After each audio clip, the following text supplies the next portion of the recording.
આ તરફ પાલનપુરમાં મધ્યાહન ભોજનના ખાનગીકરણ સામે કર્મચારીઓએ વિરોધ નોંધાવ્યો। એરોમા સર્કલથી હજારો મહિલા મધ્યાહન ભોજન કર્મીઓએ રેલી યોજી અને કલેક્ટરને આવેદનપત્ર આપી મધ્યાહન ભોજનનું ખાનગીકરણ રોકવા માંગ કરી હતી।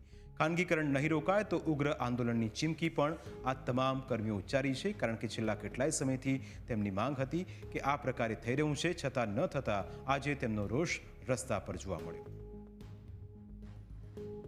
એ આહાર મેળવવાનો બંધ થશે, કારણ કે રાત્રે ભોજન તૈયાર થાય અને એ ભોજન અંતરિયાળ ગામોમાં પહોંચે એટલે બાળકોના સ્વાસ્થ્યને એક અસર થાય। બીજો મુદ્દો એ છે કે જે કર્મચારીઓ કામ કરે છે આ યોજનામાં, જે ગ્રામ્ય કક્ષાએ સ્થાનિક રોજગારી મેળવે છે, એવા 1 લાખ કર્મચારી ગુજરાત રાજ્યમાં છે, એને આની સીધી અસર થઈ રહી છે।